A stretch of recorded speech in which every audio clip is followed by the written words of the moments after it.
వాటికి తెలంగాణ ఆత్మగౌరవ పోరాటానికి సిద్ధాంత బలం అందించినటువంటి మహనీయుడు, ప్రత్యేక రాష్ట్ర ఉద్యమానికి దిక్సూచి, ఇక తరతరాలకు స్ఫూర్తిగా నిలిచినటువంటి తెలంగాణ సిద్ధాంతకర్త ప్రొఫెసర్ కొత్తపల్లి జయశంకర్ జయంతి నేడు. ఇక 6 దశాబ్దాల పాటు తెలంగాణ ఆకాంక్షలను ప్రజల్లో చైతన్యంగా మలిచినటువంటి ఆయన సేవలను రాష్ట్ర ప్రజలు స్మరించుకుంటున్నారు. ఇక రాష్ట్ర వ్యాప్తంగా రాజకీయ నాయకులు, ప్రజా సంఘాలు, విద్యార్థి సంఘాలు కూడా ప్రొఫెసర్ జయశంకర్ కు ఘనంగా నివాళులర్పిస్తున్నాయి. తెలంగాణ ఏర్పాటుకు ఆయన అందించినటువంటి సిద్ధాంతపరమైనటువంటి మార్గదర్శకత్వాన్ని కొనియాడుతూ పలువురు నేతలు ఆయన ఆశయాల సాధనకు కట్టుబడి ఉంటామంటూ ఈ సందర్భంగా ప్రతిజ్ఞ బూనుతున్నారు.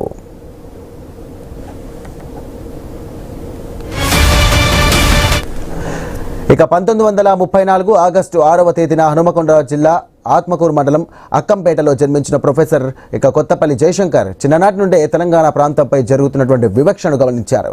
తెలుగు, ఉర్దూ, హిందీ, ఇంగ్లీష్ భాషల్లో ప్రావీణ్యం సంపాదించినటువంటి ఆయన జీవితాంతం అభావితుడిగా ఉంటూ తెలంగాణ ఉద్యమానికి తన జీవితాన్ని అంకితం చేశారు. బనారస్ హిందూ విశ్వవిద్యాలయం, అలీగఢ్ ముస్లిం విశ్వవిద్యాలయాల్లో ఆర్థిక శాస్త్రము, ఉన్నత విద్యను కూడా అభ్యసించినటువంటి జయశంకర్ ఉస్మానియా విశ్వవిద్యాలయం నుండి కూడా PhD పొందారు. అధ్యాపకుడిగా సేవలు ప్రారంభించి CKM కళాశాల ప్రిన్సిపల్, కాకతీయ విశ్వవిద్యాలయం రిజిస్ట్రార్, అలాగే సిఫెల్ రిజిస్ట్రార్, ఉపకులాపతిగా కూడా, అనంతరం కాకతీయ విశ్వవిద్యాలయం వైస్ ఛాన్సలర్గా కూడా ఉన్నత పదవులు నిర్వహించారు.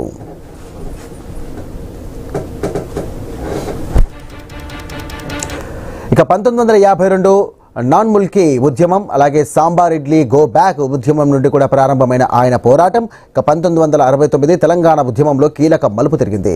విశాలాంధ్ర ప్రతిపాదనను వ్యతిరేకిస్తూ ఫజల్ అలీ కమిషన్ ఎదుట తెలంగాణ వాణిని బలంగా వినిపించిన తొలి మేధావుల్లో జయశంకర్ ఒకరు. తెలంగాణ రాష్ట్ర ఏర్పాటు అవసరాన్ని దేశవ్యాప్తంగా ఇటు విదేశాల్లోనూ వివరించిన ఆయన ఉద్యమాన్ని గల్లీ నుండి ఢిల్లీ వరకు కూడా, అక్కడి నుండి ప్రపంచ వేదికల వరకు కూడా తీసుకెళ్లారు. ప్రత్యేక తెలంగాణపై అనేక పరిశోధనలు చేసి పలు గ్రంథాలు రచించి ఉద్యమానికి సిద్ధాంతపరమైనటువంటి పునాదిగా వేశారు.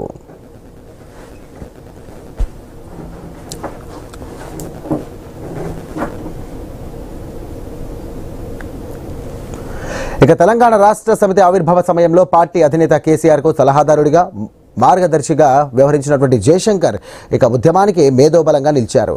అబ్తో ఏక్ హీ క్వాయిష్ హే, ఓ తెలంగాణ దేఖ్నా ఔర్ మర్జానా అంటూ తరచూ చెప్పేవారు ఆయన.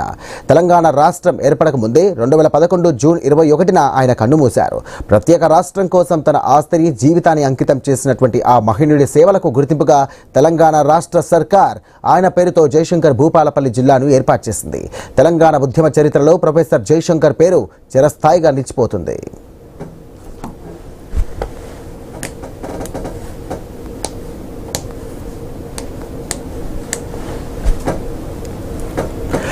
ఉద్యమ సమయంలో